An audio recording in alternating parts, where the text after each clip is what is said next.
मार्का हक ये सिर्फ एक जंग नहीं, ये हक और सच की आवाज़ है। जहाँ हौसला है वहाँ फतह है। मार्का हक जो सिर्फ सरहदों तक महदूद नहीं बल्कि कौम के हौसले और गैरत की पहचान बन चुका है। रात की तारीकी में जब हर तरफ खामोशी थी, दुश्मन ने अचानक हमला कर दिया। ये हमला बुज़दिलाना था, लेकिन इसके जवाब में जो हौसला सामने आया वो एक मजबूत कौम की पहचान है।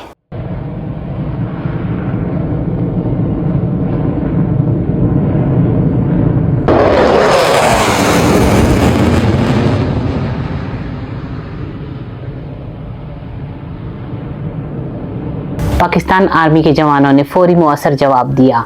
नौजवान सिपाहियों ने न सिर्फ दुश्मन के अज़म को नाकाम बनाया बल्कि साबित कर दिया वतन का दफा हर कीमत पर किया जाएगा।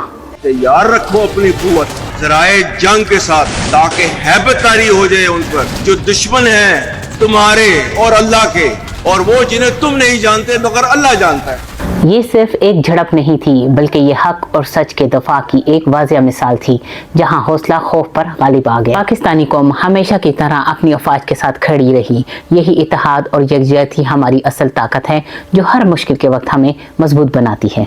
आए अब सुनते हैं आवाम और मुख्तलिफ शख्सियात के तासरात कि वो इस सूरत हाल को कैसे देखते हैं। बिस्मिल्लाहिर्रहमानिर्रहीम। बनियानुल मरसूस यानी मार्का हक मेरे नज़दीक ये सिर्फ एक कैंपेन नहीं बल्कि सच और हक की आवाज़ है। इसका मकसद लोगों को जोड़ना और हक के लिए खड़े होना था। इसकी सबसे बड़ी ख़ास बात यूनिटी है। ये हमें याद दिलाता है कि जब लोग एक हो जाएं और मुत्तहिद हो जाएं तो कोई भी दुनिया का चैलेंज मुश्किल नहीं रहता। और मेरा पैगाम पूरी कौम को ये है कि ये पूरा प्रोसेस, ये मार्का हक हमें मजबूती, इत्तेहाद और हक के लिए खड़े रहने का दर्स देता है। ऑपरेशन बनियानुल मरसूस मार्का हक जो है गुज़िश्ता साल 22 अप्रैल से 10 मई तक जारी रहा, जो कि हिंदुस्तानी जहरियत के जवाब में पाक फ़ौज का जवाबी ऑपरेशन था। ये ऑपरेशन उस वक्त शुरू हुआ जब हिंदुस्तान की जानिब से पाकिस्तान की सरहदों के साथ साथ अंदरूनी तौर पर रियासती बुनियादों को कमज़ोर करने की कोशिश की गई। ये ऑपरेशन इंतहाई कलील वक्त का था लेकिन एक शदीद मार्का साबित हुआ। इसमें जो दुश्मनों के स्लीपर सेल्स का मुकम्मल खात्मा किया गया। इसके अलावा रियासत की रेड उन इलाकों में दोबारा बहाल की गई जहाँ पर शरपतन अनासर अपना असर और रसूख बढ़ा रहे थे। और आलमी सतह पर यह पैगाम गया कि पाकिस्तान की सरहदी निज़ाम और पाकिस्तान का दिफाई निज़ाम एक शीशा पिलाई हुई दीवार की तरह मजबूत और नाकाबिल तस्खीर है। मार्का हक को 1 साल का अरसा हो गया है। ऑपरेशन बनियानुल मरसूस को हम बिल्कुल नहीं भूले, और इसलिए नहीं भूले कि पाकिस्तान की अफवाज ने जो कामयाबी हासिल की और ख़ास तौर पे पाकिस्तान के इज़्ज़त व वक़ार में इजाफ़ा किया, वो यकीनन हमेशा हमेशा याद रखने की बात है। आपको मालूम होगा कि हिंदुस्तान ने पाकिस्तान पर एक इल्ज़ाम आयद किया कि पाकिस्तान ने वहाँ पे दहशतगर्दी की है, और पाकिस्तान की हुकूमत की जानिब से बड़े वाज़ेह तौर पर यह कहा गया कि अगर कोई ऐसा वाक़या हुआ है और आप समझते हैं कि हमारी इन्वॉल्वमेंट उसमें है तो उसकी गैर जानिबदाराना आज़ादाना तहकीकात करवाएं, और अगर साबित हो जाए तो हम फिर कसूरवार हैं।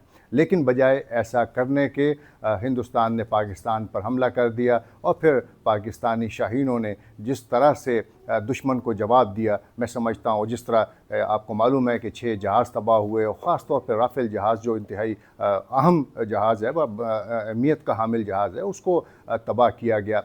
तो मैं ये समझता हूँ कि अफवाज पाकिस्तान ने जिस तरह से जवाब दिया वो पाकिस्तान की इज़्ज़त व वक़ार में इजाफ़े का बाइस बना। और ये वाक़या, ये मार्का हमें ये याद दिलाता है कि अगर पाकिस्तान की तरफ कोई भी मैली आंख से देखता है तो अफवाज पाकिस्तान हर लम्हे तैयार हैं उसको जवाब देने के लिए। और ख़ास तौर पर मैं फ़ील्ड मार्शल सैयद आसिम मुनीर साहब का ज़िक्र ज़रूर करूँगा कि उनकी क़यादत ने, और फिर बाकी जो हमारी एयर फोर्स और पाकिस्तान नेवी के सरबराहान हैं, वो हमारे जवानों ने जिस तरह से हिस्सा लिया इस ऑपरेशन में और जिस तरह से कामयाबी हासिल की, मैं समझता हूँ कि वो पाकिस्तान की तारीख़ का एक सुनहरा बाब है।